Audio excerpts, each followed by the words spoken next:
Hola, ¿aló? Sí, se escucha súper bien. Sí, qué bueno. Bueno, ¿Ustedes me gracias por estar acá una vez más. Por ahí está Eduardo. Sí, hola. Ya vamos a partir con nuestro segundo taller. Les agradecemos por estar acá. Esperamos también les haya gustado el primero de Antonia Funk. Así es que, bueno, Emilio, gracias por aceptar nuestra invitación y esperamos que disfrutes también el momento. Sí, esperemos que sea un rato agradable para hablar un poco de cosas que no tengan que ver con la contingencia que siempre mueve. Exacto, cambiar un poco de tema, ¿cierto? Sí, Así así que es. los dejamos con Claro. el taller de Emilio, titulado Reflexiones en torno al exilio peruano en Chile, siglo XX. Así es que adelante, Emilio, todo tuyo el Zoom. Todos tus, ya, gracias. Bueno, ¿cómo están? Un cordial saludo desde acá, desde el norte de Santiago, algún lugar recóndito del norte de Santiago. En un día bien, empezó bien triste por la muerte de Luis Sepúlveda, así que vamos a tratar de hacer esto también un poquito en homenaje a él. Eh, bueno, este taller brevemente, gente, se titula, como dijo Ale, Reflexiones en torno al exilio peruano en Chile siglo XX. Y las imágenes que ustedes están viendo ahí son de tres personajes con los que yo me voy a detener a hablar un poquito más a medida que vayamos avanzando en la conversación. Y lo primero es plantear dos preguntas bien modestas, pero que a mi juicio son bien importantes para esto. ¿Por qué hablar del exilio peruano en Chile, por un lado? ¿Y por qué reflexionar en torno a las relaciones chileno-peruanas? ¿Ya? A ver, lo primero que hay que señalar es que el tema del exilio peruano en nuestro país, al mismo tiempo que el exilio chileno en el Perú, eh, tiene una importancia histórica muy potente, porque se trata de un fenómeno que comienza con la independencia de ambos países, ¿ya? Eh, para nadie es un misterio que el primer gran exiliado ilustre entre nuestros dos países es Bernardo Higgins, eh, que termina muriendo en Lima, no vuelve nunca más al país. Y a mí, ¿por qué me interesa el tema? Yo creo que hay dos grandes razones importantes en torno al exilio. Primero es hablar del exilio como un fenómeno que atraviesa toda la relación entre Chile y Perú.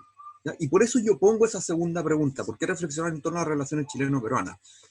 A mí el tema, ¿por qué me importa? Me importa mucho a partir de la inquietud que yo siempre he tenido en torno a las relaciones entre Chile y Perú. ¿Ya? Y obviamente que yo lo hago desde un punto de vista histórico, pero se puede hacer desde todo punto de vista intelectual, académico, desde todo el ámbito de pensamiento. Yo creo que hay una urgencia, sobre todo desde Chile, de replantear la visión general y particular que nosotros tenemos en torno a las relaciones con el Perú. Porque para mí creo que Perú es un país que nosotros los chilenos conocemos muy poco, y a diferencia nuestra, desde el Perú hay siempre mucha atención sobre Chile. Hay una atención tanto positiva como negativa. Y creo que nosotros no nos hemos hecho cargo de ese fenómeno porque nuestra atención siempre ha estado puesta en otros lugares, ya en Europa, en Estados Unidos, ahora en Extremo Oriente, y en nuestra región solamente hemos tenido una atención más o menos importante con Argentina, sobre todo en el siglo pasado. Pero Perú y Bolivia, sobre todo Bolivia, son casos que yo creo, desde mi perspectiva muy modesta, alarmantemente dejados de lado. Eh, y eso implica una urgencia histórica a tratarlo, pero no solamente histórica, sociológica, antropológica, cultural, ya de un largo, etcétera, porque hay una urgencia, a mi entender, de comprender al vecino, de entenderlo, de entender su dinámica con respecto a nosotros, y a partir de ahí también reflexionar en torno a lo que nosotros somos. Yo tuve la posibilidad de estar en el Perú el año 2010, trabajando con la tesis de magíster, eh, allá en el Perú, y cuando uno se sumerge en este tema de tratar de comprender al Perú con respecto a su relación con Chile, la verdad es que uno se lleva miles de sorpresas, positivas y negativas, y la verdad es que termina descubriendo toda una dimensión distinta. Eh, y una de esas dimensiones yo he ido descubriendo que está radicada en el tema del exilio, porque el exilio en el caso chileno-peruano ha atravesado toda la historia republicana de ambos países, toda, desde Chile hacia el Perú y desde el Perú hacia Chile. incluso sobre todo en el siglo XIX, ¿ya?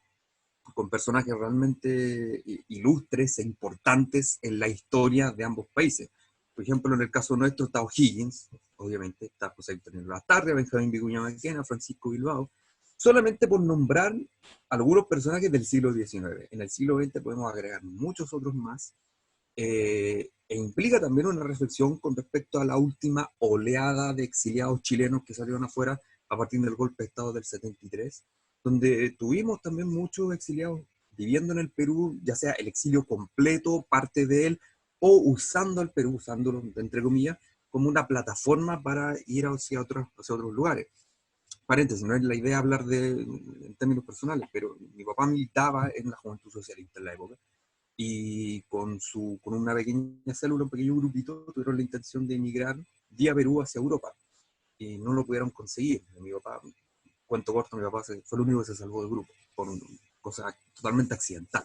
Y entonces siempre ha estado Perú ahí presente como una plataforma de exilio, o un destino de exilio para nosotros los chilenos, y viceversa también. Hemos tenido también personajes tremendamente ilustres también del siglo XIX, Nicolás de Piérola, Felipe Pardo de Aliaga, Agustín Gamarra, etcétera, por nombrar solamente algunos que han encontrado refugio acá en Chile, que encontraron refugio acá en Chile, ya sea de manera episódica, ¿ya? O exilios breves, o exilios más largos, ¿no? A lo largo del tiempo. Por lo tanto, es uno de los temas por medio de los cuales nosotros con el Perú nos vinculamos, y el Perú con Chile también se vinculan. Hay que pensar que desde la colonia hasta hoy, los vínculos entre ambos países han sido muy intensos, y creo que, si bien es cierto, se ha ido abordando de buena manera, creo que todavía no es suficiente, y es un trabajo del cual el desafío es hacerse cargo, y a mí me gusta mucho el desafío de reflexionar en torno a las relaciones con el Perú a partir de ciertas temáticas, y creo que el exilio es una temática muy buena para entender la dimensión más humana de estos intercambios, del cual el último gran intercambio humano es la migración masiva de peruanos hacia Chile desde finales de los 90 acá, que tuvo en un principio también un grupo de exiliados importante. Nosotros tenemos personajes muy importantes en la comunidad peruana, Rodolfo Noriega, Víctor Paiva, que son personas que llegaron acá a Chile como refugiados, como exiliados políticos en los años 90, en tiempos de Fujimori. Entonces, siempre ha sido digamos, un fenómeno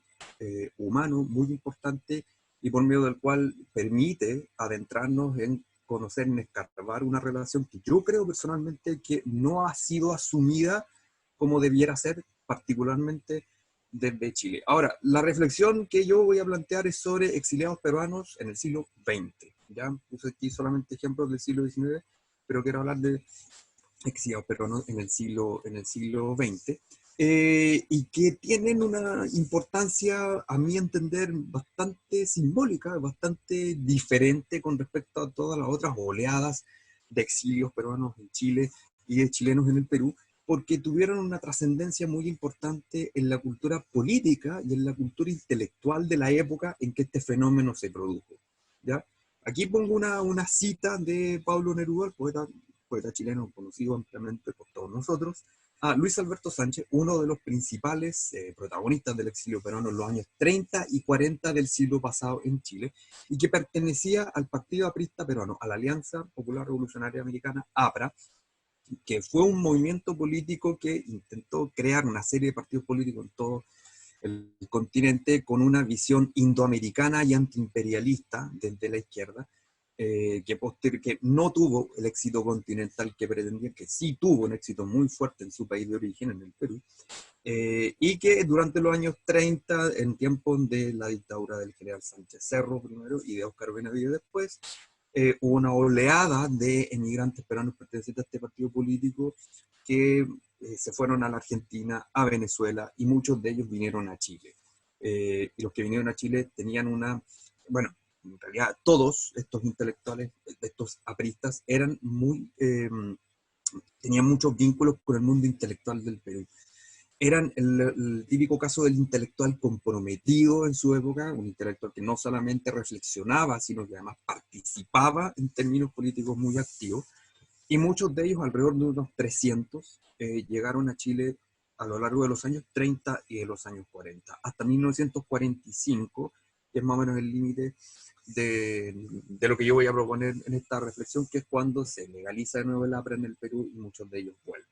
Varios de estos exiliados, de todas formas, van a volver en otro momento a Chile, ya sea como exiliados nuevamente, como diplomáticos o haciendo otro tipo de actividades. La reflexión que yo estoy proponiendo acá es parte de mi tesis doctoral, que parte de la historia del Partido Socialista de Chile, y cómo estos exiliados justamente pertenecientes al APRA influyen, tienen un nivel de influencia bastante potente en términos de cultura política, de ideología, de acción, de organización con el Partido Socialista de Chile.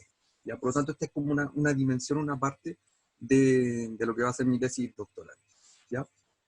¿Qué es lo que ocurre con ellos? Estos exiliados peruanos son intelectuales, pertenecen al APRA y se van a involucrar fuertemente en las discusiones políticas de Chile durante los años 30 y 40, particularmente en lo que tiene que ver con la formación del Partido Socialista por un lado, con las discusiones con el mundo comunista por otro lado, y van a ser tan importantes porque ellos de alguna manera le entregan al socialismo chileno de la época, que estaba todavía muy en pañales, van a traer una experiencia ya de organización y sobre todo un bagaje intelectual de reflexión política latinoamericana muy potente, que van a entregarle al Partido Socialista antes y después de la fundación de este. ¿Ya? Eso es un fenómeno importante que yo quiero resaltar en un momento, que lo vamos a mencionar por ahí.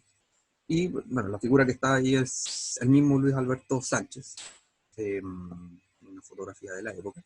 ¿Y cómo se empiezan a producir estos vínculos? Estos vínculos surgen a finales de los años 20, cuando Chile y Perú firman el Tratado de Lima en 1929, que termina, que sanciona definitivamente lo que es el tema del límite entre Chile y Perú. Recordemos que desde la firma del Tratado de Ancón en octubre de 1883 hasta 1929, Chile ejerce una ocupación militar en Arica y Tacna, ¿ya? Que no habían estado incluidas dentro del Tratado de Ancón, ya que entregaba Tarapacá a Chile, pero no Arica y Tacna, cuya soberanía tenía que verse en un plebiscito 10 años después, y la verdad es que Chile no cumplió con los compromisos. ¿Para qué estamos con cosas? No cumple con los compromisos, intenta posteriormente chilenizar a la fuerza Tacna y Arica. Por lo tanto, son 50 años de una situación bastante anormal que hace que la posguerra del Pacífico se alargue demasiado en términos psicológicos, en términos de acción, en términos de relaciones bilaterales. Entonces, cuando se produce el final de todo este proceso, ya hay ciertos vínculos intelectuales entre chilenos y peruanos, que venían incluso desde finales de los años 20, en movimientos universitarios, movimientos estudiantiles, y que durante la década del 20 van a cuajar desde el punto de vista intelectual y artístico. ¿Ya? Surge una serie de revistas, de publicaciones en nuestro país, como Índice y Atenea, en donde empiezan a participar intelectuales peruanos en torno a reflexiones de carácter artístico, sobre todo literatura, y de carácter político. Entonces, a partir de ahí van a empezar a generarse ciertos vínculos, ¿no?, que van a ser la base del trasfondo que va a tener el exilio peruano en los años 30 y 40 en Chile. Este es, por ejemplo, el primer número de la revista Índice, que aparece en abril de 1930, y en este número, el número 13, que es de agosto de 1931, ahí está, en el índice aparece Luis Alberto Sánchez, que es uno de estos intelectuales peruanos, con un análisis político que se llama Gimnasia y Acrobacia de la Política, una reflexión política sobre la situación política latinoamericana bastante interesante. Y esta es Atenea, donde también vemos ahí a Luis Alberto Sánchez figurando con un artículo sobre Benjamín Vicuña Maquena, un artículo de carácter más artístico, literario, reflexionando sobre un exiliado chileno en el Perú en el siglo XIX también, ¿no? Es importante detenerse en Luis Alberto Sánchez y Manuel Seoane, por varias razones. La primera es que ellos son parte de, por decirlo de alguna forma, del establishment del APRA durante los años 30 y 40 en términos de liderazgo político, en términos de vinculación con el gran líder del APRA, que es Víctor Raúl Haya de la Torre, y en términos de reflexión intelectual. El caso de Luis Alberto Sánchez es muy particular. Luis Alberto Sánchez es el señor de la fotografía de la derecha, porque él fue uno de los intelectuales más prolijos y más fértiles, por decirlo de alguna forma, de la historia del siglo XX en el Perú y en América Latina, pasando de la historia, de la literatura, de la reflexión filosófica, un largo etcétera, tratando quizás de ser un intelectual universal, por lo cual recibió siempre muchas críticas, que muchos le cuestionaban su real sentido del rigor, pero de todas maneras fue un personaje extraordinario porque contribuyó mucho a la reflexión político, intelectual, artística en la primera mitad del siglo, sobre todo desde el Perú. Ambos llegaron a Chile como miembros de la ABRA, como exiliados, y buscando trabajo, encontraron empleo en la editorial y la revista Ercilla, que había surgido justamente a comienzos de los años 30 como competencia con la editorial Zigzag. Ercilla en esta época no tiene nada que ver con la Ercilla de nuestros tiempos. Absolutamente nada. Para nosotros, revista Ercilla es un medio de derecha, es un medio que sacralizó a la dictadura en su momento, pero en los años 30, Ercilla era un medio progresista, ¿ya? Y no solamente hay que mencionar a la revista Ercilla, sino que a la editorial Ercilla, ¿ya? Manuel Seoane en un momento llega a ser director de la revista Ercilla, y Luis Alberto Sánchez parte como agente comercial de la editorial Ercilla. Este es un número de revista Ercilla sobre el triunfo de Pedro Aguirre Cerda en las elecciones de 1938. Y aquí hay una nota sobre una gira que hace Luis Alberto Sánchez en la Argentina, en una serie de congresos con intelectuales como Alfredo Palacio, por ejemplo, como Alcides Arguedas, un gran intelectual boliviano, y con la presencia en esta oportunidad de Stephen Zweig, que estaba en la Argentina en ese momento en un congreso, y Sánchez, como agente comercial de Ercilla, va a Buenos Aires a establecer contactos, a firmar contratos, etc. Y posteriormente Sánchez se hace cargo de la revista Ercilla. Entonces, ¿cuál es la importancia de ambos? Son dos intelectuales que vienen del Perú, de un país vecino, y se hacen cargo en un momento del principal producto de una editoría, de una de las editoriales más importantes del momento, y una de las editoriales más importantes de América Latina. Revista Ercilla y Santiago, en particular, van a ser en los años 30 uno de los puntos principales del mundo editorial en lengua hispana en esa época, algo que Santiago hace mucho tiempo lo perdió. Revista Ercilla se dedicó a la publicación de libros en una cantidad gigantesca, y la editorial Ercilla y la revista Ercilla se transformó en uno de los medios de reflexión política y de actualidad más influyentes en los años 30 y 40, y de una perspectiva progresista, sino de izquierda o de centro izquierda. ¿Ya? No voy a entrar en la discusión de qué hay izquierda, no quiero entrar en esa discusión, pero por lo menos de una perspectiva progresista bastante potente en su época.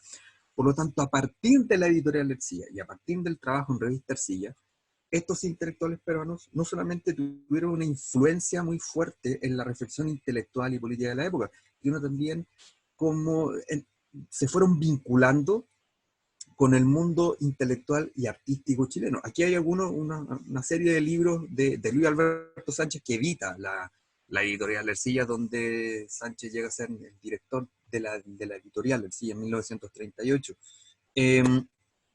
Y este es el libro de memorias que escribe Sánchez, visto y vivido en Chile, publicado a comienzos de los años 70 en Chile, y donde aparece la cita que yo pongo al principio de Pablo Neruda.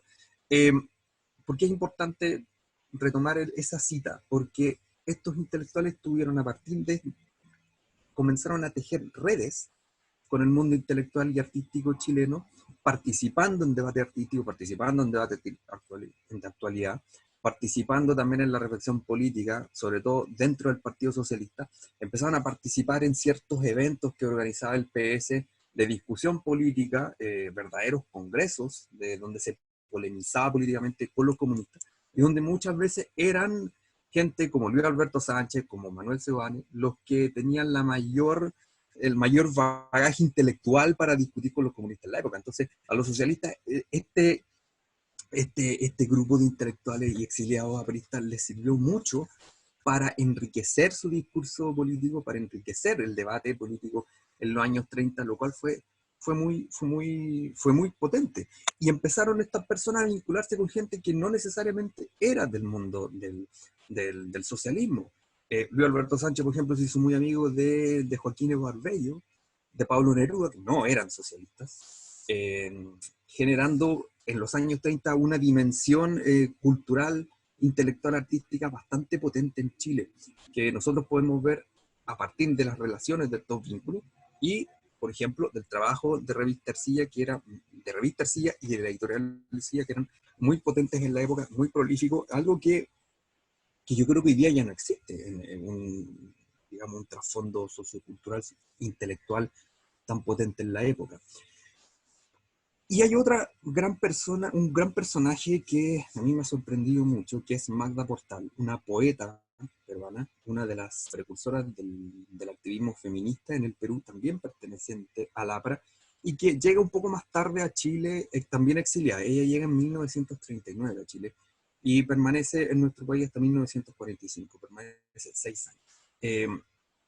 Magda Portal es un personaje muy, muy, muy potente porque se trata no solamente de una poeta, no solamente de una activista feminista que acá en Chile participa en la Asociación de Mujeres Socialistas en los años, finales de los años 30 y comienzos de los 40, sino que más importante aún, a mi entender, es que se trata de una de las principales líderes del APRA en los años 30, 40, 50. Líderes en todo el sentido de la palabra, desde la reflexión intelectual, el análisis político y el activismo político. Por lo tanto, yo la rescato, uno, porque es exiliada aprista en Chile, pero también la rescato, no me gustaría quedarme solamente con su perfil artístico como poeta y feminista, sino que a mí me interesa también rescatarla como líder político, ya en los años 30-40, en un mundo tan machista como son Chile y Perú en la época. Ella se erigió como una de las principales líderes del APRA en su momento, y llega a Chile en 1939, y también toda esta gente que decirlo, ellos llegan acá, tienen ciertas redes con los que ya están vinculados de antes, pero también son personas que tienen que buscar empleo, son personas que tienen que buscar su sustento, son personas que vienen con su familia, y viven momentos bastante difíciles, en mucha precariedad, en situaciones de muchas veces muy vulnerables, y eso es algo que ellos también siempre lo tuvieron súper claro. Ella entra a trabajar en el Ministerio de Educación, en una radio, la radio Escuela Experimental de la Dirección General de Educación Primaria, haciendo guiones y contando guiones para niños, por medio de una radio que tuvo el Ministerio de Educación en esa época, que sería muy, muy importante acceder a los archivos de esas, es muy difícil. Y incluso se dio el trabajo de publicar uno de sus libros acá en Santiago, Costa Sur, el año 1945, ¿no? Entonces es importante recalcar este vínculo que hay desde el mundo político, en primer lugar, exiliados políticos que llegan, que se juntan con un grupo, y a partir de ahí logran establecer una serie de redes bastante grandes que sobrepasan los vínculos políticos de primera línea, y terminan siendo realmente muy influyentes desde todo punto de vista intelectual, político y cultural. Ahora, los apristas tuvieron una importancia súper potente en la formación del Partido Socialista. Lo que vemos acá es una publicación del diario El Sur de Concepción, en marzo de 1932, sobre la convención de la formación del partido Nueva Acción Pública en la ciudad de Concepción. Nueva Acción Pública es uno de los 4 partidos fundadores del Partido Socialista de Chile, el 19 de abril de 1933. Y en la Nueva Acción Pública existió un grupo digamos, de reflexión en torno a la idea del antiimperialismo y el pensamiento latinoamericano indoamericanista, ¿ya? Y cuando se produce la formación en el Congreso, invitan a personeros del APRA, Alfredo Sacomiro Quizada y Agustín Vallejos, que llegan como delegados a participar en estas reuniones. Son los únicos delegados extranjeros que la Nueva Acción Pública invita a su convención de formación, y estos personajes tienen también el medio lo señala en algún momento, ellos participan en los debates y llegan a cuestionar bastante fuertemente a este partido que se está recién formando en términos doctrinarios, en términos de acción política. O sea, ellos se involucran realmente en lo que es la discusión política, doctrinaria de este partido, que va posteriormente a contribuir con todo este bagaje indoamericanista y latinoamericanista al Partido Socialista cuando se forma al año siguiente, y a su vez este Partido Socialista va a recibir a los exiliados peruanos posteriormente cuando empiezan a llegar más copiosamente, y los dejan que ellos influyan en los debates políticos internos, ¿ya? Hay varias instancias en donde esto se manifiesta, pero yo quiero señalar tres. Una, discusiones que se llevan a cabo con los comunistas, discusiones donde se arriendan teatros para discutir políticamente, ¿ya? Es algo que hoy día no existe. Y donde se dan discusiones súper ricas en términos políticos y bastante agresivas entre comunistas y por un lado, y socialistas y apristas por otro lado, ¿ya? Segundo, en todos los congresos del Partido Socialista de la época participan apristas. Siempre hay delegados invitados, ¿ya? Pero los apristas tienen un sitial más destacado porque los invitan a participar como si fueran miembros honorarios, ¿ya? Se incluye como miembro honorario, por lo tanto muchos de ellos no solamente van y están ahí presentes, sino que tienen voz, participan en debates, hacen declaraciones, hacen discursos, y hay una instancia muy potente que es el primer Congreso de Partidos Democráticos y Populares de Indoamérica, auspiciado por el Partido Socialista y armado también por este grupo de apristas en octubre de 1940, que va a ser como el punto culmine de toda la relación entre el socialismo y el aprismo en los años 30-40 en Chile, y a donde llegan delegados de otros partidos políticos de una inspiración similar. Vienen delegados de Venezuela, vienen delegados de Argentina. Es una instancia bastante potente que en la época se supone que tenía que sentar las bases para una colaboración más amplia de partidos antiimperialistas e indoamericanistas en América Latina, y que a la larga obviamente que no va a tener una trascendencia mayor, ¿ya? Pero es una instancia muy potente que se da en ese momento. Y una de las personas que más contribuyen a formar a la realización de este congreso es justamente Magda Portal. Esto que tengo en pantalla es una carta que Magda Portal le envía a Víctor Raúl Laya de la Torre, meses después del Congreso, en junio de 1942. El Congreso fue en octubre de 1940, en donde ella señala ahí en el segundo párrafo, ¿no?, que el Congreso se hizo a instancias del Partido Socialista de Chile y con la colaboración, ella obviamente habla además de colaboración de los apristas en nuestro país, y donde insta a Aya de la Torre a hacer una gira por toda América Latina. En realidad lo que le dice es: muévete, porque nosotros estamos acá exiliados, ¿no?, y necesitamos tu liderazgo, muévete para que esto empiece a funcionar, no te quedes solamente ahí dentro del Perú, te necesitamos que vayas por toda Latinoamérica como líder que eres, enviando el mensaje del antiimperialismo y del indoamericanismo. Y hay una parte muy notable porque Magda Portal en un momento reflexiona, le entrega una reflexión muy potente a Aya de la Torre en torno a la situación de ellos como exiliados, ya no solamente en Chile. Magda Portal, antes de venir a Chile, había estado exiliada en la Argentina, por ejemplo, y muchos peruanos apristas también estaban exiliados en Venezuela. Eran los tres países donde más se dio el exilio.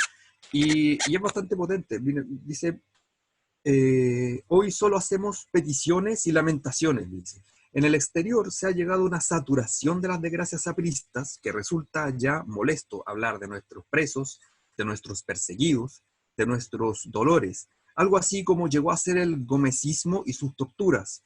Hemos agotado el tono plañidero. Sobre esto hay comentarios desagradables. Ustedes, al parecer, no se dan cuenta de nada de esto, que ha perdido su novedad y que se ha convertido en, ahí está, tachada esa palabra, la cantinela del mendigo que el primer día conmueve, el segundo aburre y el tercero se le manda a echar de la puerta. somos el único país de América que se queja perennemente de sus tiranos.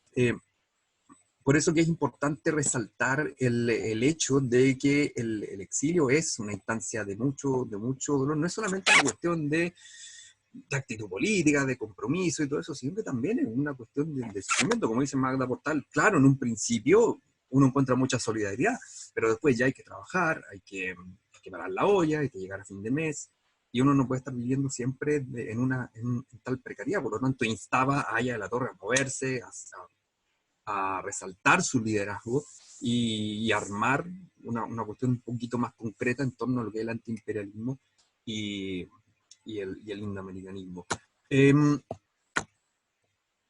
¿Cuál es la importancia al final del exilio peruano en Chile a mediados de los años 30-40?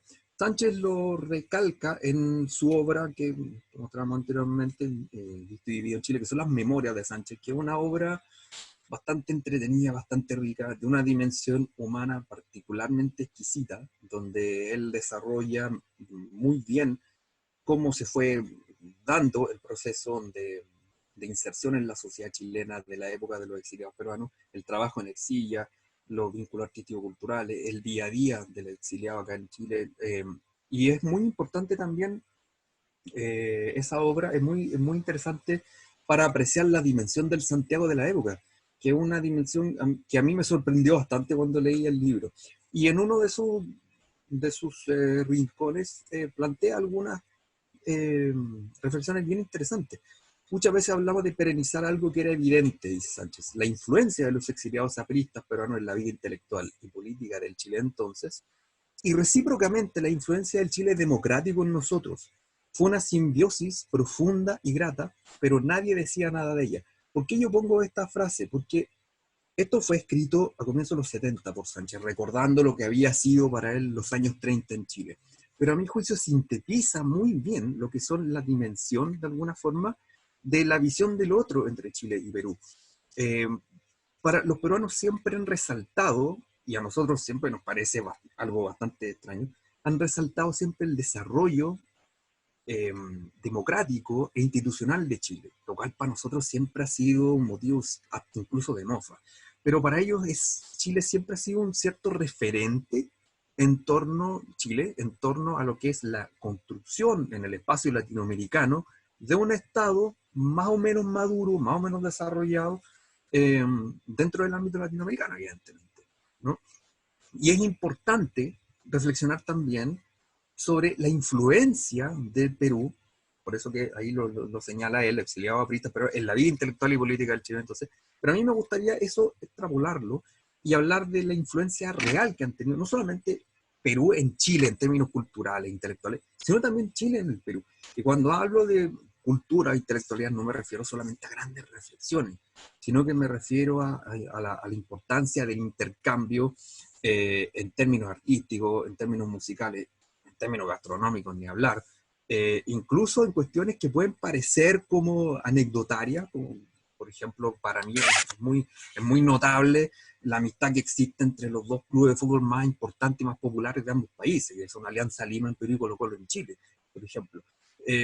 Entonces creo que es importante por lo mismo pensar en esta cita de Sánchez y a partir de ahí reflexionar acerca del grado real de conocimiento mutuo que nosotros tenemos y el grado de influencia verdadera, real, que ambos países tienen en uno sobre otro. Aquí hay otra reflexión también bastante potente de Sánchez. Dice, la presencia de nuestros compañeros, gente del APRA, era natural en toda asamblea socialista. Así llegamos hasta la guerra de España y seguimos unidos, y vino el Frente Popular y nos juntamos más.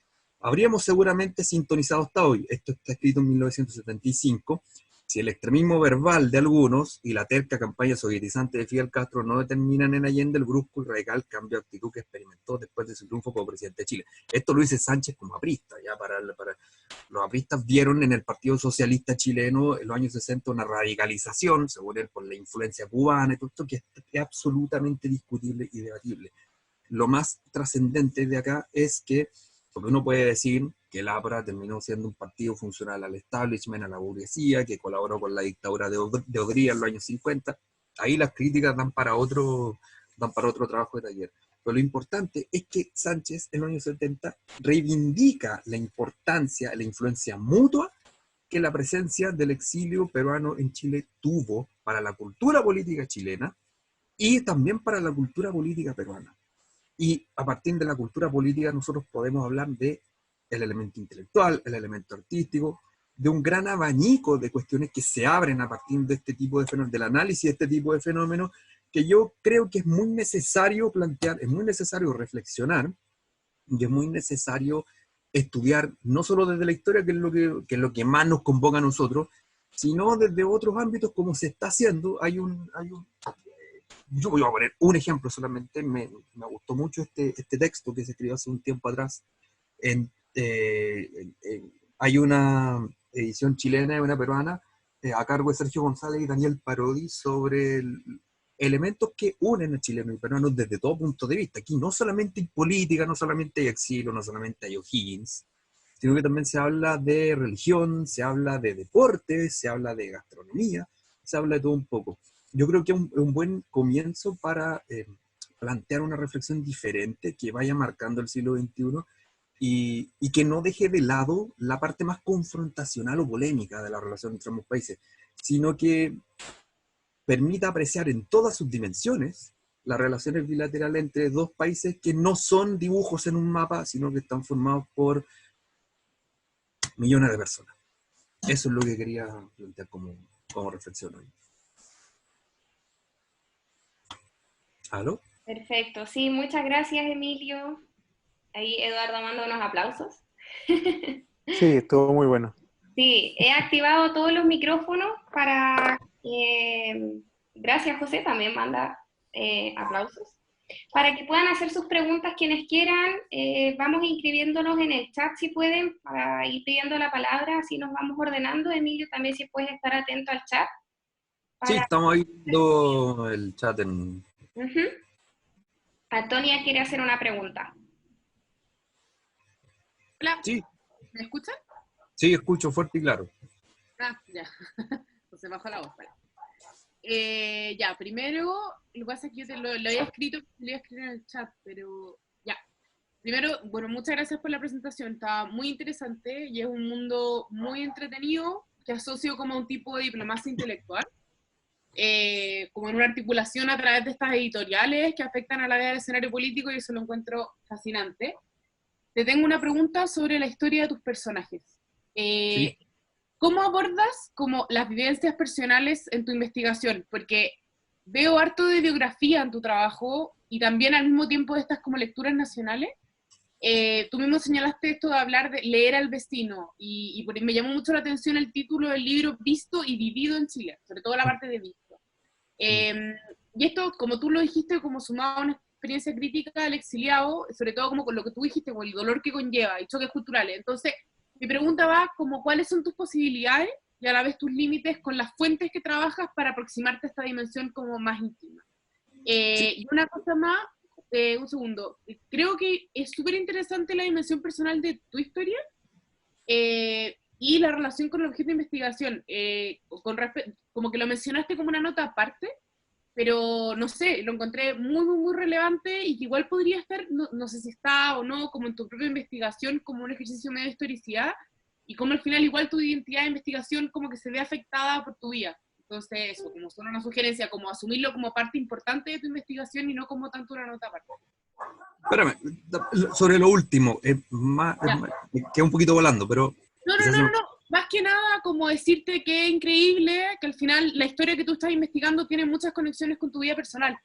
Entonces que tú lo nombraste al principio como una nota aparte, pero al menos yo considero y lo que te podría sugerir es que sea como de alguna forma súper relevante en tu investigación misma, como ponerlo más de relevancia a la historicidad y tu historia de tus papás, o sea, más encima me imagino que tiene que ser muy fuerte a nivel familiar, como todo lo que vivió tu papá, y como el tema de los exilios, entonces eso, como que creo que es muy interesante, y como que, bueno, diferente. Sí, gracias, Antonia. Mira, a ver, el tema de fuentes va a ser bien conciso. Hay dos cosas muy potentes que son las memorias, sobre todo de Luis Alberto Sánchez, que él escribió dos memorias, una en 2 tomos,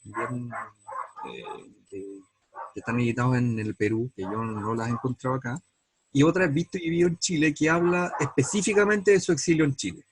Ahora, como yo lo mencioné en su momento, leer ese libro es pero fascinante, es una cosa que se hace muy, porque Luis Alberto Sánchez tiene una pluma que yo quisiera la mitad de esa pluma, y él describe y va ensamblando muy bien todas las dimensiones de un exiliado, y eso me parece particularmente potente, porque no es una reflexión política.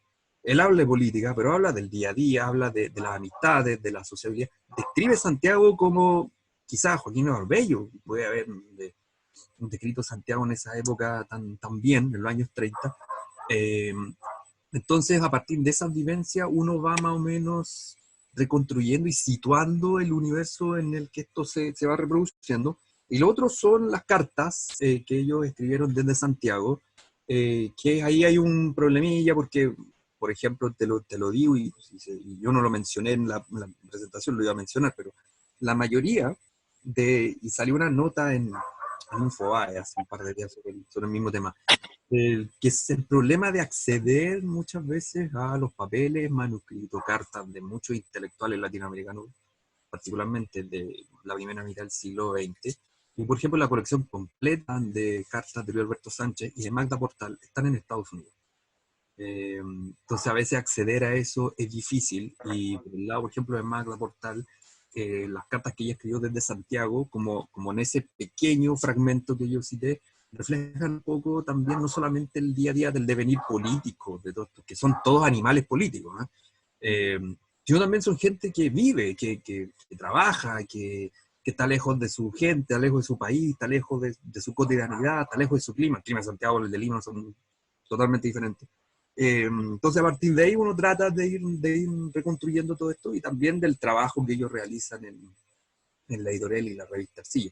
Ahora, lo personal, a mí, mira, yo lo que mencioné a mi papá es más anecdótico, ¿eh? No, pero a mí en lo personal siempre me ha llamado mucho la relación de Chile con sus vecinos, que creo que es una relación, y lo digo como chileno, o sea, de Chile, ¿no? Que es una relación que no se ha trabajado bien, es una relación que queda muy a la reacción, algo que tú en términos diplomáticos más o menos quizás coincidas conmigo. Chile es muy reactivo, no es un país que busque relacionarse con sus vecinos, y eso lamentablemente lo impregna todo, ¿ya? Lo impregna absolutamente todo.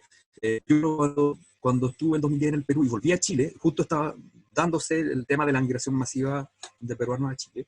Yo pensé que desde acá íbamos a empezar a cambiar un poco la forma de ver a los peruanos con ellos, y la verdad es que no ha cambiado mucho. No ha cambiado mucho, la verdad es que no.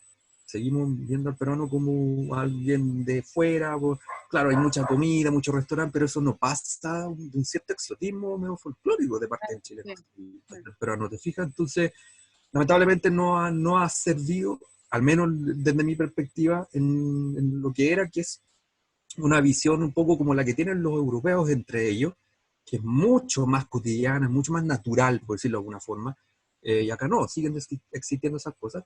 Y yo creo que no hay muchas disculpas, porque en Europa, si bien es cierto geográficamente muy fácil trasladarse de un lado para otro, pero tú sales de un país y te hablan en un idioma diferente. Si yo, de Hungría, Polonia, Rumania, hablan todos distintos. Y acá hablamos todos español, y tenemos toda una cultura cristiana occidental que de alguna manera nos entrega cierto elemento y clivaje que compartimos todos. Entonces, no creo que haya mucha disculpa al respecto. Es una falta de voluntad tremenda que hemos tenido nosotros siempre. Muchas gracias. No, de nada. Sí, Cristóbal. Hola. Hola, ¿cómo estás? Bien. Bien. Gracias, Emilio, por la presentación. Disculpa que no revele mi rostro, pero no estoy en... No, tranquilidad. Pero sí escuché con mucha atención y la verdad es que primero agradecerte por la presentación y por ese alcance que hiciste al comienzo sobre esta larga historia de los intercambios de exiliados entre Chile y Perú. También es parte de mis preocupaciones como investigador, entonces también entiendo muy bien a qué es lo que te refieres. En mi caso, de exiliados chilenos en Perú en el siglo XIX, así que compartimos por ahí el objeto de estudio. Mis conocimientos sobre el APRA no son de hecho son muy escasos, así que a ver si me equivoco en algo me dices. el exilio del APRA es el comienzo de la década del 20, ¿cierto? Ahí es donde parte. Más o menos en 1934 al 45, No, con pero gente que estuvo antes acá por eventualidad, pero masivamente del 34 en adelante. Pero yo digo, la fundación del APRA, si no me equivoco, es anterior. Como Claro, partido político, creo que Haya de la Torre lo funda, no recuerdo el año, a ver si después alguien nos puede decir, en México, si mal no recuerdo. exactamente. Sí, sí. Y de alguna forma, si seguimos un poco la tesis que plantea Martín Vergel, lo que definiría un poco la cultura política del APRA en el exilio sería esa misma, ¿cómo decir?, impulso latinoamericanista. Nace como como un partido en esa vertiente. Exacto. Entonces, entiendo un poco, sin conocer los detalles, cuál puede haber, si eso fue una de las recepciones que hizo el socialismo chileno en la década del 30, ese latinoamericanismo, por un lado, pero quería saber si tú intuyes si existen elementos del socialismo chileno que hayan servido en la construcción de la misma cultura política del APRA, pensando sobre todo en el hecho de que el APRA es un partido principalmente en su fundación de intelectuales, ¿no? Un partido de intelectuales.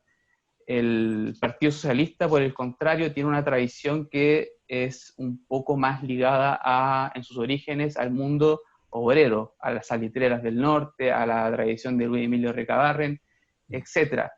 Ahí yo veo como una diferencia entre ambos partidos que tal vez podría servir como de análisis para qué es lo que le dejó el socialismo chileno al aprismo, porque tú hablaste en la última cita de Alberto Sánchez sobre este Chile democrático, un poco que igual puede ser una lectura un poco teleológica por parte de Alberto Sánchez, de Alberto Sánchez, porque que es lo que era democracia en el Chile de la década del 30, bien discutible, un periodo que se hizo a punta de facultades extraordinarias y de un Estado un poco también represivo. Entonces, por ahí también, tal vez leer entre líneas las fuentes, por así decirlo.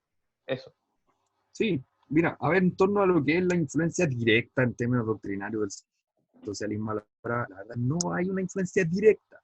Lo que sí es que el APRA, una de las vertientes doctrinarias del APRA es el marxismo.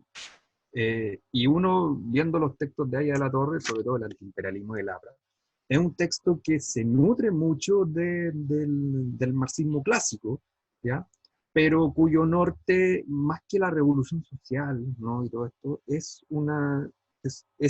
a ver, un planteamiento de clase que está presente y que de hecho influye en la práctica, porque el APRA se hace muy fuerte en el norte del Perú, especialmente en los valles productores de caña de azúcar, donde hay unos núcleos industriales bastante potentes, sobre todo en el departamento de La Libertad, donde está Trujillo, que es la tercera ciudad más importante del Perú, y ahí es donde está el núcleo histórico del APRA. Entonces el núcleo histórico del APRA es, de alguna manera, un cierto pequeño proletariado vinculado a la manufactura agrícola, que se hace bastante potente. El APRA, por ejemplo, nunca fue tan fuerte en el sur, siempre fue en el norte y en las grandes ciudades, sobre todo en Lima, donde tuvo su digamos, nicho más potente. Pero al menos, ¿y por qué te digo al menos? En términos doctrinarios, el APRA plantea una lectura marxista que intenta de alguna manera traspasar a América Latina, pero teniendo siempre en cuenta que para el APRA lo más importante era la relación con lo que ellos llaman el imperialismo, ¿ya? Y la búsqueda de una cohesión latinoamericana en torno a lo que es el hegemón, ¿no? Que es Estados Unidos, fundamentalmente. Ahora, el APRA surge como un movimiento en México, como tú bien lo señalas, en los años 20, y como movimiento era más que un partido político, y la idea era ir fundando partidos políticos locales, ¿no es cierto?, que tuvieran estos objetivos y esta coherencia ideológica. Y esto no se logra en ninguna parte, solamente se logra realmente en el Perú, y en los otros países se colabora con los partidos políticos locales que de alguna manera adscriben a esta lógica de relación con Estados Unidos que es el hegemón en estos tiempos. ¿Y por qué decía que al menos en términos de papel había mucho de una lectura marxista, una revolucionaria? Porque efectivamente en un principio el APRA es un partido que promueve una cierta revolución social, hasta una revuelta que hay en 1932 que revenía duramente por el gobierno, por el ejército en esa época, y a partir de ahí el APRA, si bien es cierto, mantiene toda la lectura, ¿no? Pero en la práctica se va volviendo cada vez más un partido que trata de llegar a acuerdos con el poder. Y en algún momento, en los años 40, va a ser un partido que incluso va a empezar a promover la influencia estadounidense en América Latina, y en los años 50 va a colaborar con la dictadura de Manuel Odría, ¿ya? Los que quieran profundizar en esto, hay un texto muy potente, muy crítico, que es de Nelson Manrique, que se llama Usted fue aprista, y que habla a partir de la figura de Aya de la Torre, con toda esta crítica que él hace, un texto particularmente crítico, con respecto a lo que es la praxis del APRA, ¿no? Que él plantea que desde su comienzo el APRA deja de lado la revolución y se transforma en un partido más o menos del sistema. Pero al menos desde un punto de vista doctrinario hay un esfuerzo por digamos, una lectura a medio camino marxista que no es la misma lectura que hace un poco antes, o en la misma época José Carlos Mariatti, ¿no? Por lo tanto, es bastante, de ahí yo creo que viene un poco también este vínculo con el mundo socialista, porque el Partido Socialista de los años 30 nuestro también es un partido bastante heterogéneo, un partido con elementos nacionalistas, con elementos populistas, medio demagógicos, ¿no? No había una claridad conceptual. Nosotros que somos más jóvenes estamos más influidos en términos de visión histórica por el Partido Socialista desde el 67 al 73, ¿no? Que es un Partido Socialista abiertamente revolucionario, marxista y todo eso, pero en los años 30 era bastante diferente. Entonces, era un partido mucho más etéreo, como lo era también el APRA de alguna manera. No sé si te Sí, sí, contesto. sí. Sí, ese desencuentro que mencionaste entre el aprismo y Mariatti, y en el fondo también puede haber predispuesto a la misma oleada de exiliados apristas en Chile a acercarse al socialismo y no al comunismo, en el fondo. Exactamente. De hecho, ahora que lo menciona, bueno, por ello lo mencioné, ¿no? Pero no se profundizó que para el APRA uno de sus principales rivales es el comunismo, ¿no? Y para el Partido Socialista también, porque compiten por el voto popular, y otro porque para el aprismo, sobre todo, el comunismo latinoamericano trata un poco de copiar y pegar lo que se estaba haciendo en la Unión Soviética, algo que es una crítica que siempre se hizo desde el socialismo de la época y desde el aprismo de la época, ¿no? Entonces, por ahí venían también estas discusiones y estas competencias en torno a lo que es la conquista del mundo popular y también a nivel doctrinal, político doctrinario. Gracias, Emilio. No, no. Profesor, lo escucho. Buenas noches, creo que estoy con el micrófono apagado. ¿Está bien? ¿Se escucha? Se escucha fuerte y claro, maestro. Bien, muy bien. Bueno, primero quiero agradecer a Café con Historia por organizar las charlas, me parecen geniales, sobre todo aprovechando, digamos, tomando ventaja de este nuevo medio que es el Zoom, y también muchas gracias, Emilio, por la presentación. Me ha permitido también conocer más sobre tu trabajo y también ver cómo esto, digamos, has expandido más allá del mismo tema con las reflexiones iniciales y también con lo que ha dicho al final. Mi comentario tiene que ver básicamente con un poco expandir justamente lo que ha señalado lo del trabajo, o sea, la investigación sobre el APRA misma, ¿no? El APRA como objeto histórico, como partido, como objeto histórico, es fascinante, ¿no? Como gobierno es un desastre, pero como, como partido a investigar y como tema de investigación es increíble. Sí, absolutamente. Y de hecho es curioso porque no hay las fuentes que uno quisiera o que uno esperaría para un partido de esa naturaleza, en parte quizás por el exilio, que están desperdigadas.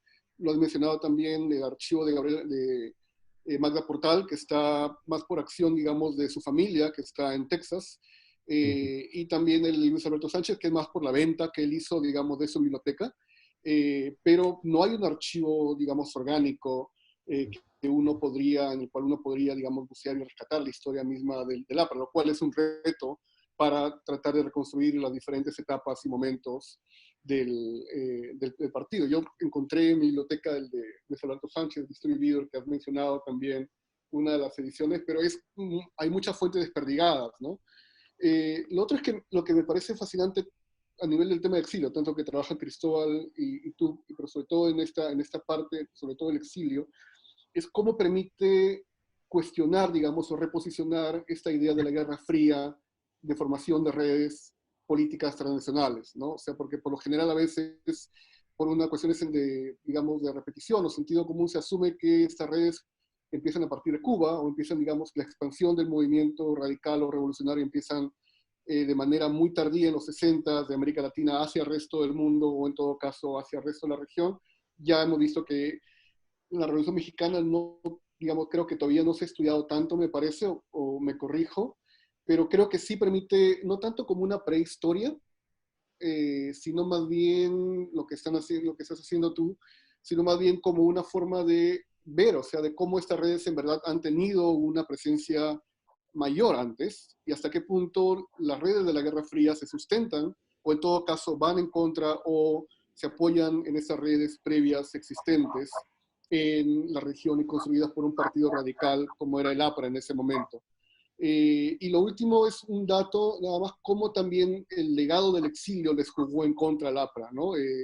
Digamos, la imagen de partido internacional finalmente va a ser lo que va a llevar a una persecución brutal y feroz contra sus miembros y partidarios de los años 30 y 40 y hasta cierta manera en los 50 en adelante, pero también va a ser utilizada por ellos mismos. Cuando muera Aya La Torre, el año 79, y empieza a haber una pugna por ver quién va a llenar ese vacío, una de las formas en las cuales se ataca al candidato Armando Villanueva, que era el candidato aprista, que tenía posibilidades para liderar, digamos, al partido una vez que falleció a La Torre. Una forma con la que se ataca a él era porque su esposa era chilena, ¿no? Y se habían casado durante el exilio, y además coincidía también con los 100 años de la Guerra del Pacífico, ¿no? Entonces hay, digamos, una serie de cómo el exilio y el legado del exilio va a ser también manipulado y va a ser también utilizado políticamente para ya sea impulsar el carácter indoamericano del APRA después, o también para deshacerse de rivales ocasionales en ese momento.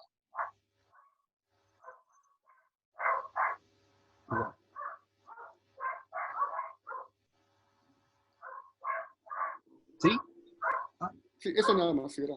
Eso, ya. Sí, yo coincido plenamente con el, a ver, desde un punto de vista histórico de cultura política latinoamericana, yo creo que el APRA es, yo coincido con el adjetivo, realmente es fascinante, porque plantea, a mi entender, desde una perspectiva un tanto menos disciplinar, plantea gran parte de las virtudes y de los límites o de los defectos de la cultura política latinoamericana del siglo XX.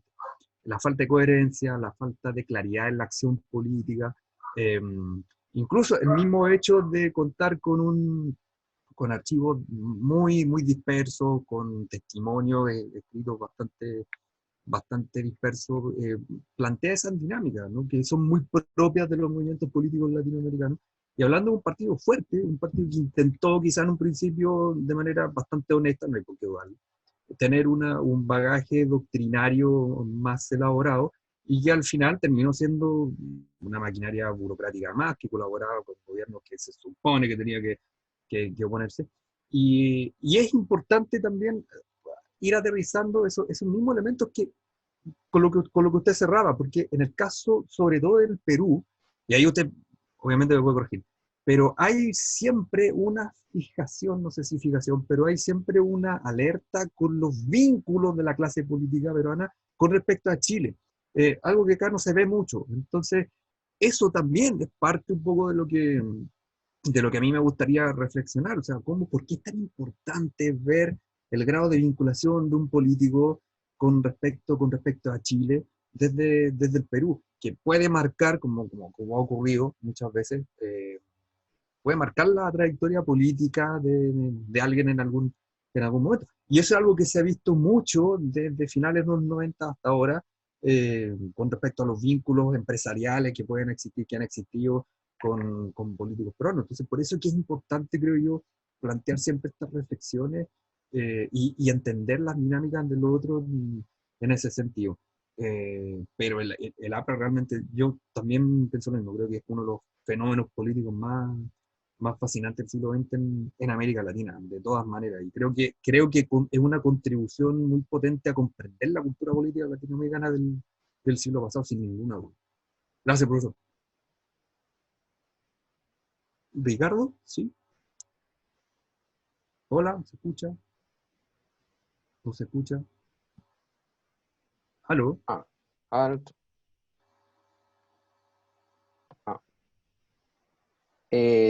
Bueno, en primer lugar, un saludo para todos. Me presento, soy Ricardo Portocarrero, soy historiador de la Universidad Católica. Mi tema principal, bueno, por el cual soy muy conocido, que no es el único, es la obra de Mariátegui. Y vinculado a esto, obviamente, el APRA. No se puede estudiar a uno sin el otro, ¿no? Entonces, yo quisiera básicamente hacerte un comentario o una pregunta. En todo caso, ¿cómo ves lo que te voy a plantear? Y es que, y esto también es para los que nos están escuchando, ¿no? El APRA, en cierta manera, tiene dos momentos muy distintos, ¿no? Ese primer momento, como se ha mencionado, tiene que ver con la fundación de este Frente Antiimperialista en México, que fue inicial y se fue constituyendo a lo largo de los años, en 1924, ¿no? Y que más o menos termina hacia principios de los años 30 con la fundación del Partido Aprista, en el año 31, en Lima, cuando Haya todavía está retornando de su exilio, ¿no? Y eso es tras, además, la ruptura que hubo entre Haya y Mariátegui. Por lo tanto, Mariátegui, en cierta manera, en esta nueva etapa, que va de más o menos del principio de los 30 al 45, Mariátegui ya no es un referente aprista, ya no lo es, ¿no? Y que más o menos, efectivamente, como tú también has señalado, llega más o menos al año 45, cuando se hace cada vez más claro el viraje que el partido aprista viene a realizar. Entonces, yo creo que, o sea, definitivamente tu tema principal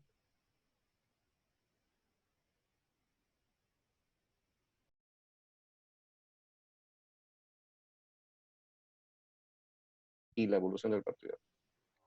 Obviamente existen elementos del periodo anterior. Como se ha mencionado, en el importante libro de Martín Vergel, que compila una serie de artículos sobre este tema, ¿no? El tema del viaje, esos viajes de recorrer países, dando conferencias, el tema del exilio, ¿no? Porque muchas personas peruanas fueron deportados del Perú, y luego se incorporarían tanto al Partido Aprista como al Partido Comunista, ¿no? El tercer elemento es justamente, que creo que lo has mencionado, pero creo que es tremendamente importante, tiene que ver con la prensa y las publicaciones, que sirvieron muchas veces justamente para, a través de esta correspondencia, ¿no? Y distribución de estas publicaciones, crear una identidad. Esos elementos están en esta etapa que es el tema de tu investigación, y que justamente va a tener su centro en ese periodo en Chile. Y que acá en el Perú efectivamente también es realmente, o sea, lo sabemos, pero no hay ninguna investigación sistemática, que es el motivo por el cual justamente me he presentado así un poco de improviso. En todo caso, creo que este periodo, 30-45, es tremendamente importante, y como digo, insisto, es algo que tiene que ver muy distinto con el APRA de los años 20. Lo otro que quería, en este caso sí sería una especie de pregunta. Tú has mencionado definitivamente la polémica con los comunistas. Claro, lo que pasa es que ya a partir del año 27, un poco Haya y luego los posteriores apristas se van a alejar de la Cominter, ¿no? De los lineamientos de la Cominter, y van a formar su propia doctrina indoamericana.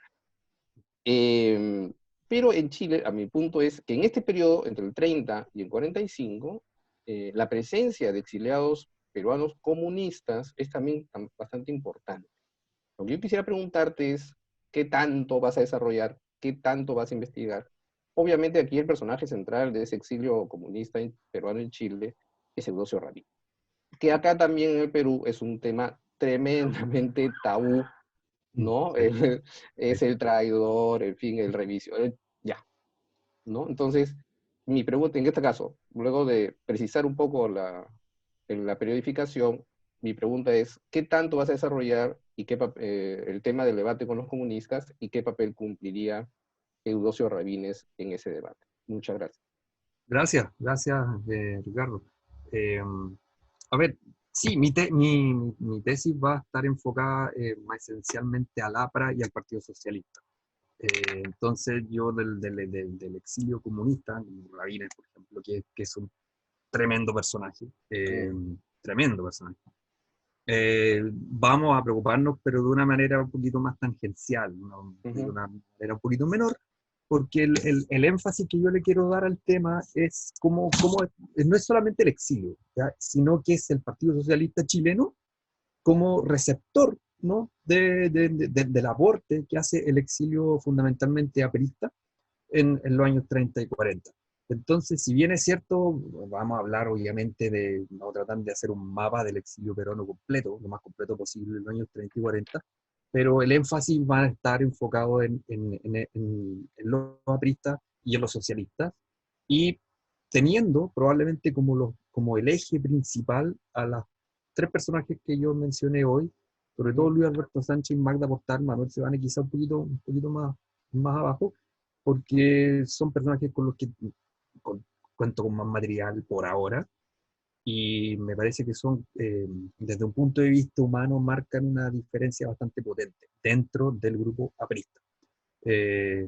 Pero sí, de todas formas, vamos a mencionar y tratar de jugar ahí con todos los protagonismos a vivir por haber, pero siempre y cuando siempre el eje va a ser la relación APRA-socialismo. Ese es como el tema, porque yo parto mi investigación del Partido Socialista, y cómo es el Partido Socialista el que recibe el aporte del aprimo en sí, porque también quiero enfatizar la relación, y esto no lo dije en la presentación, quiero enfatizar la relación que hay entre estos dos grupos políticos, que también ha estado atravesada por muchos mitos, ¿ya? Porque la verdad es que la relación realmente más fecunda entre ambos se da en esta época.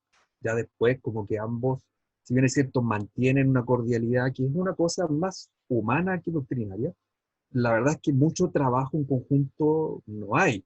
De hecho, yo en un momento antes de entrar al doctorado, yo estuve tratando de meterme un poco en las relaciones de la Unidad Popular con la izquierda peruana, por ejemplo, y la verdad es que es algo que está ahí en stand-by, pero no es tan intenso como lo que encontré en los años 30 y 40.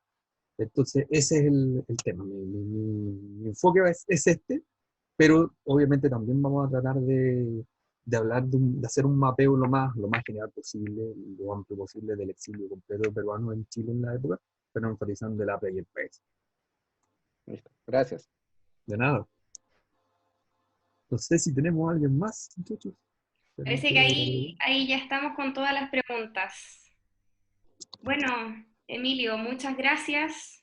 Estamos muy agradecidos de que hayas aceptado la invitación para participar. Muchas gracias también a los asistentes, a quienes preguntaron. Y esperamos vernos en una próxima junta a través de Zoom. Ya estaremos anunciando próximo taller. Lo importante es que sepan que este video va a quedar en el YouTube de Café con Historia, como ya quedó también el de la semana pasada de Antonia Funk. Así es que vamos a compartir también el enlace a través de Facebook para que estén atentos. Ya pues, muchas gracias a usted por la invitación, y esperar que las próximas reuniones ya no sean virtuales, pero es como pedir mucho en este momento, es muy pretencioso. Pero sí, no, es de esperar que esta cosa termine lo más pronto posible. Y gracias por la invitación a ustedes y por la gente que escuchó, la gente que se incorporó, los que preguntaron, todo muy agradecido, la verdad. Sí, te deseamos mucho éxito en el desarrollo de tu tesis. Gracias, ustedes también. Muchas gracias a todos.